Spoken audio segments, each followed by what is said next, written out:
A partir de agora, como todas as quartas-feiras, o Tom Maior recebe o nosso melhor e quem comanda é o Estevão Daltro. Oi, Estevão, boa tarde. Olá, Jordana, tudo bem? Vinícius está de folga hoje? Vinícius teve compromisso, Vinícius tem uma prova hoje nesta quarta-feira. Estamos aqui torcendo pelo sucesso dele nessa prova, Estevão. Certeza vai se dar bem, ele é muito dedicado.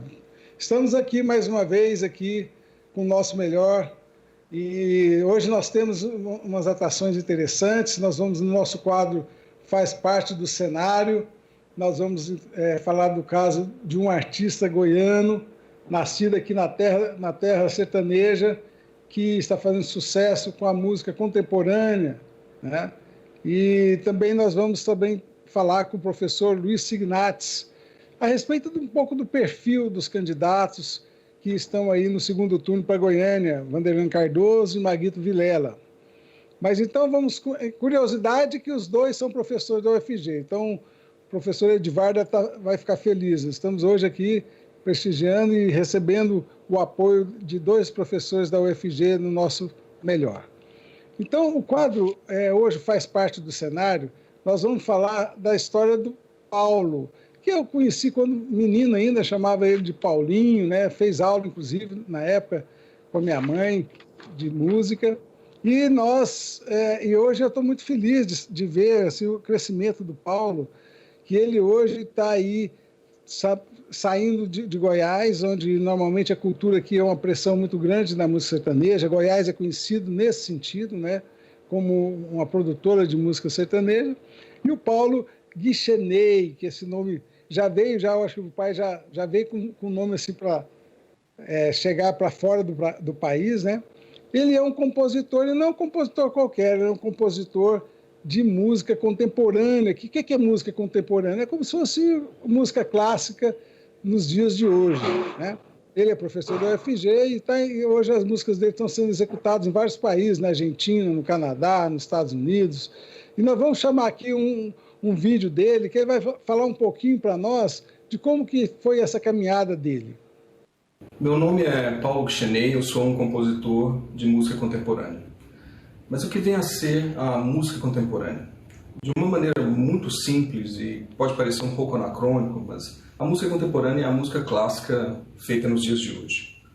Eu fiz a minha formação aqui em Goiânia, eu sou goianiense, eu estudei com o professor Estércio Marques Cunha, na Universidade Federal de Goiás, onde eu sou professor de composição desde 2008.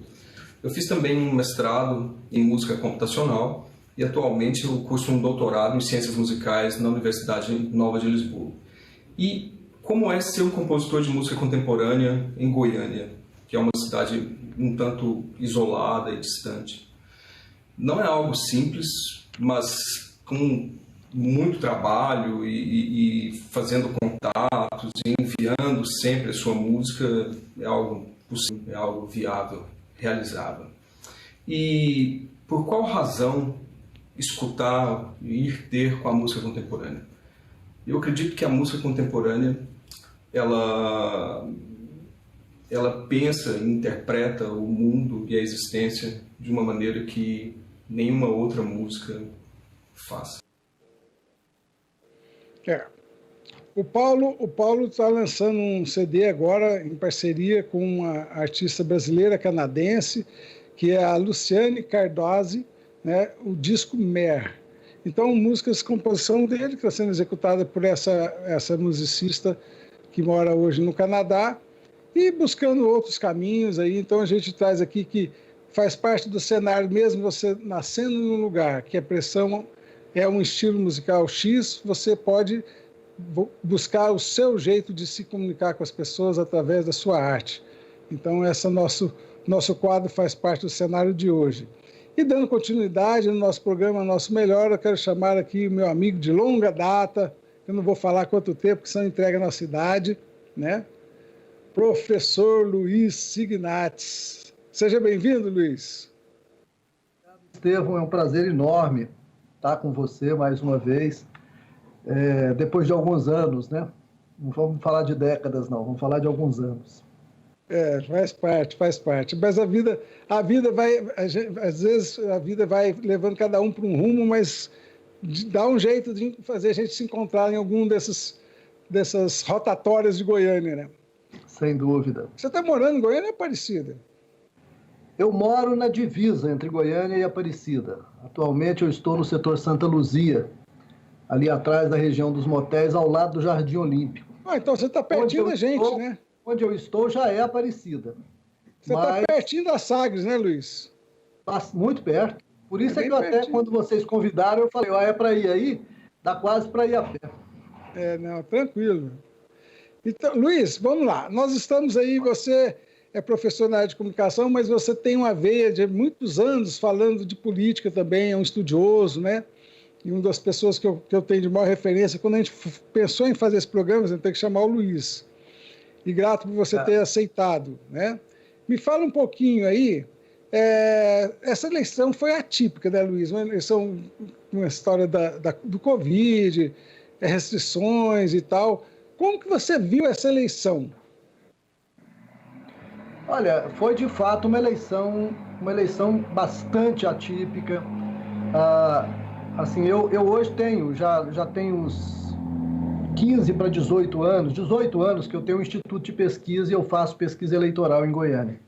E essa eleição foi uma eleição realmente bastante atípica. Muito das expectativas que a gente tinha em relação ao processo eleitoral, a gente foi surpreendido muitas vezes pelo eleitor na boca da urna. De forma que foi de fato uma eleição atípica, uma eleição em que as pessoas não puderam sair, em que a justificativa de voto ficou muito mais fácil, que aumentou bastante o índice de abstenção, que é aquele eleitor que não vai até a urna, que não vai votar. Então, de fato, foi uma eleição atípica neste sentido. Mas do ponto de vista da manifestação da vontade política da população, ela manteve o processo de transformações, de mudanças e de conservações de algumas coisas que o Brasil tem tido.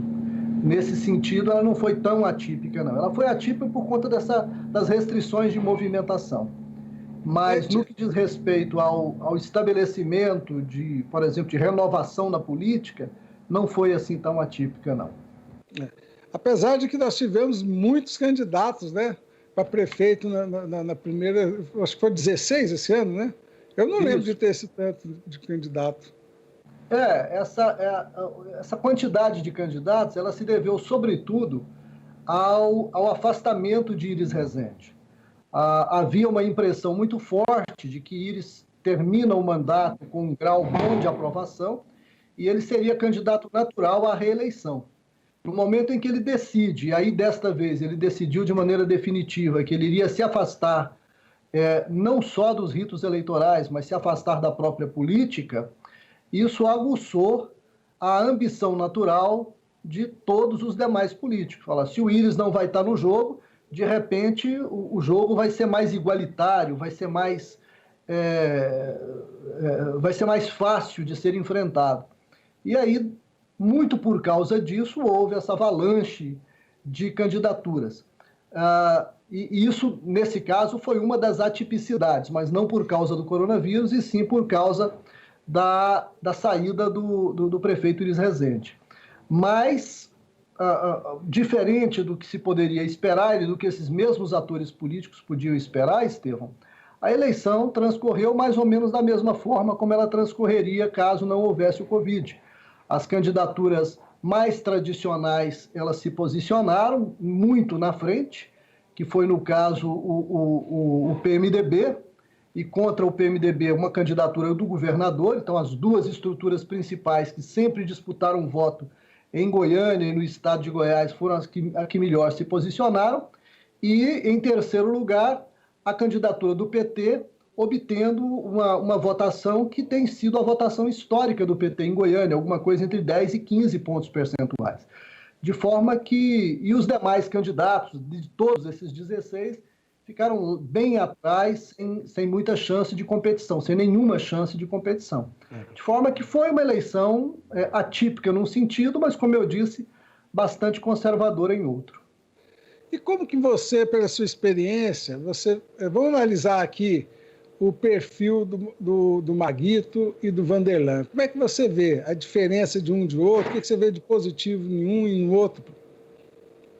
Olha, o Maguito Vilela é um político bastante tradicional no estado de Goiás. É importante a gente observar que as candidaturas a governador, por exemplo, do PMDB, desde o processo de democratização, excetuando aí o Henrique Santino, mas PMDB também na época, né, na época da fundação do PSDB, essas candidaturas, as candidaturas para governador sempre foram pontificadas ou por Iris Rezende ou por Maguito Vilela, não houve exceção. E isso nós já temos aí caminhando para 30 anos que é assim. De forma que a candidatura Maguito Vilela não é uma candidatura surpreendente, ela é uma candidatura bastante natural no PMDB, especialmente com a saída de Iris Rezende. A saída de Iris Rezende elimina ou acaba ou aponta o fim de uma disputa histórica que sempre houve dentro do partido entre os iristas e os vilelistas, e que muito recentemente foi sendo tomada cada vez mais por uma hegemonia dos Vilela, e talvez essa tenha sido uma motivação importante para que Iris saia, e a candidatura de Maguito, então, ela significa especificamente uma consolidação do poder dos Vilela, não tanto do Maguito, mas agora, sobretudo, do deputado Daniel Vilela, do filho dele, sobre o maior partido do estado de Goiás, que é o PMDB. A candidatura de Vanderlan, ela é uma candidatura que já vinha sendo trabalhada. O Vanderlan, ele, na verdade, aparentemente ambicionava o governo do estado. Mas, diante dessa movimentação de saída de Iris Rezende, parece que ele viu nisso a oportunidade de chegar a Goiânia e vencer as eleições.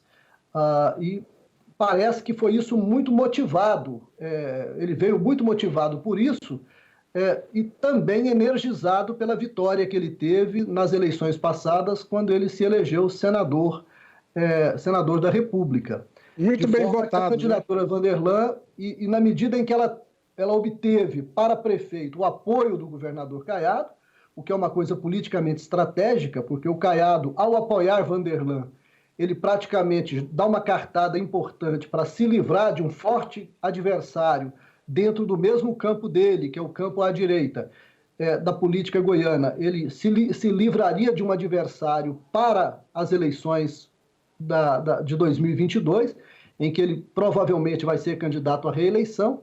Então, ao apoiar Vanderlan e apoiar de uma maneira aberta, de uma maneira explícita, indo o governador para a rua para pedir voto, ele praticamente criou um vínculo de compromisso com o Vanderlan, de que o Vanderlan, eleito para prefeito de Goiânia, não deixaria o mandato para se candidatar a governador em 22. Ao contrário, o apoiaria, e isso seria fortalecedor para ele.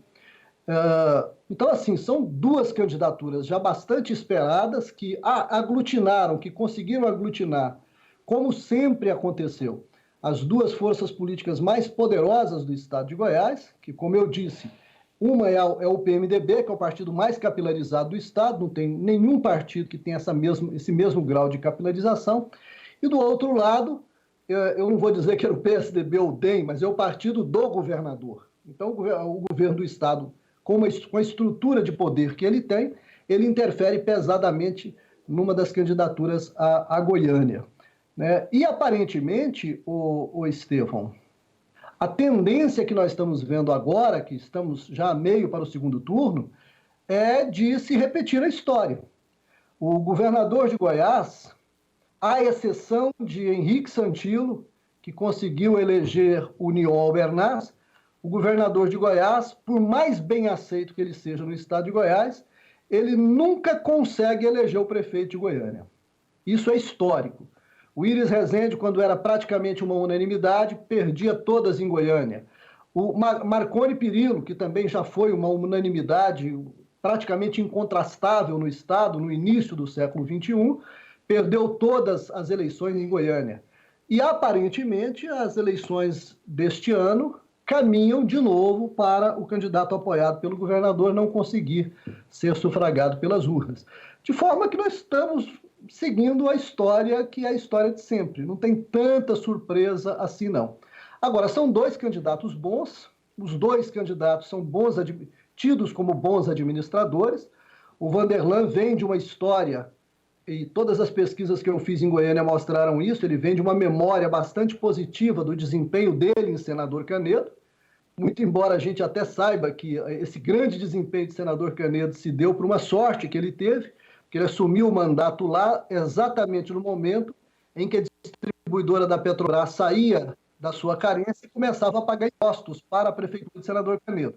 Então, houve uma injeção muito grande de recursos repentina na prefeitura e o então prefeito Vanderlan Cardoso soube, espertamente, sabiamente, aproveitar essa entrada de recursos para reconstruir praticamente a cidade de Senador Canedo. Ele mudou o perfil de Senador Canedo e, com isso, se estabeleceu como uma grande liderança política de lá.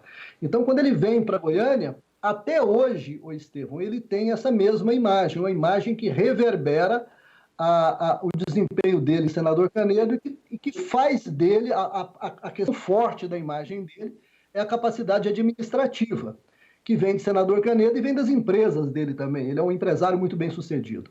E Maguito Vilela da mesma forma. Maguito já foi governador, era vice-governador de Íris Rezende, assumiu como governador e depois das derrotas eleitorais que o PMDB sofreu para o governador Marconi Perillo, o Maguito se consegue vencer a eleição em Aparecida, e na época ele venceu essa eleição. O argumento era que o sucesso do Íris aqui era o Íris que asfaltaria todas as ruas de Goiânia.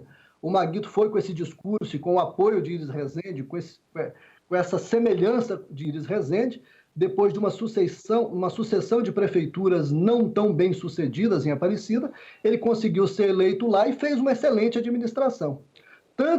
Ele teve tanto sucesso que ele se elegeu, depois de ser eleito, né, ele se reelegeu, fez o sucessor, que é Gustavo Mendanha, e o sucessor também se revela um excelente administrador, tanto é que agora bateu o recorde brasileiro de eleições de cidades de médio porte para cima no Brasil. Foi reeleito com a extraordinária votação de 95% do eleitorado de Aparecida de Goiânia. É algo assim que o posiciona como uma grande liderança política no estado de Goiás hoje e estabelecido dentro do maior partido do estado. De forma que o Maguito agora vem para Goiânia trazendo também essa experiência e essa herança. E o grande problema agora, e é a atipicidade fundamental, e aí a gente volta à questão do Covid, é, infelizmente, ter o candidato Maguito Vilela numa situação bastante difícil, internado em São Paulo, vítima dessa pandemia monstruosa, dessa pandemia que está matando tanta gente no Brasil.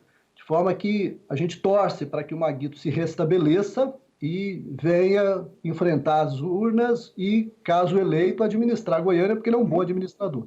Luiz. Mas eu acho que qualquer dos dois que ganhar, o Estevão, o Goiânia sai ganhando, né? Goiânia sai ganhando. Agora, o que melhor representa a continuidade, talvez isso seja mais favorável, é o Maguito Vilela, sem dúvida. E é o que provavelmente deve ganhar as eleições. Se cumprir a tradição, Goiânia nunca, desde que se criou o segundo turno nas eleições brasileiras, Estevão, a Goiânia nunca reverteu o primeiro para o segundo turno. Quem ganha o primeiro turno sempre ganhou o segundo.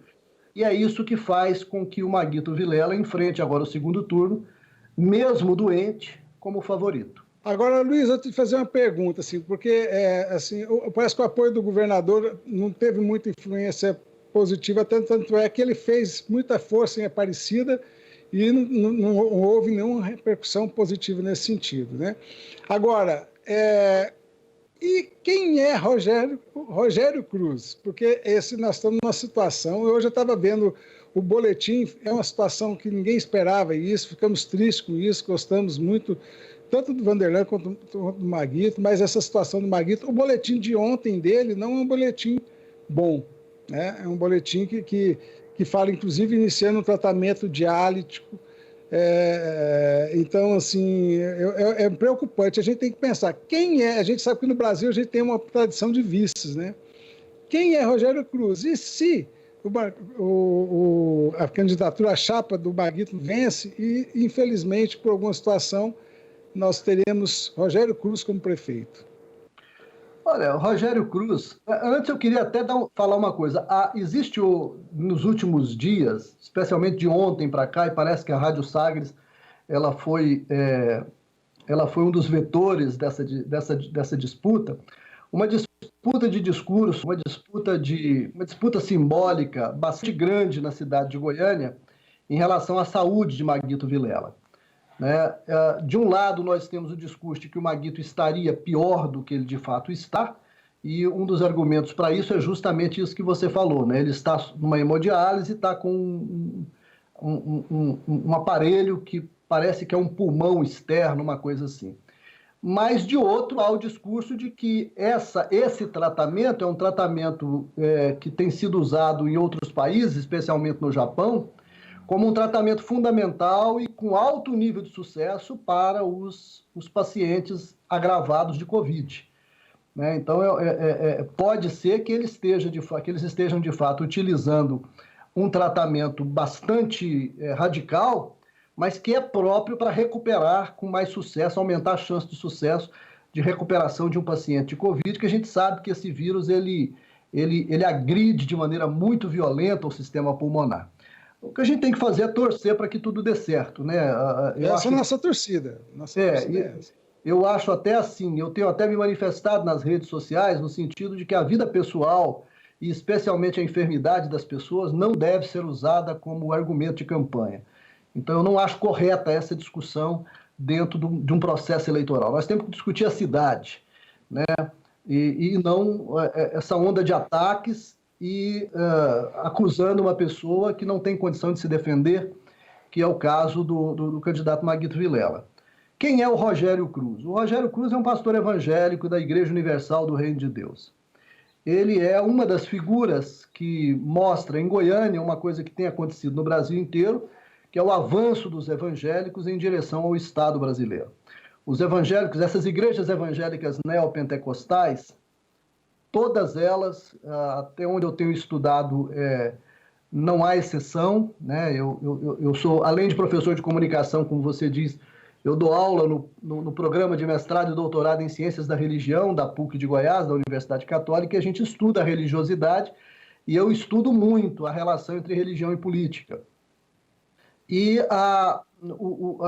as igrejas neopentecostais, elas são uma das principais demonstrações de um projeto de poder já antigo dessas instituições e desses grupos evangélicos. Né? Eles avançam muito fortemente para constituir bancadas nas câmaras, nas assembleias legislativas e no próprio Congresso Nacional, é a chamada bancada da Bíblia, e eles têm avançado paulatinamente para ocupar também posições no Executivo, especialmente aquelas posições que movimentam muito dinheiro. De forma que o Rogério Cruz, o vice de Maguito, ele foi fruto de uma composição do PMDB com essas igrejas, especialmente com a Igreja Universal do Reino de Deus, a fim de obter o apoio eleitoral dessas igrejas.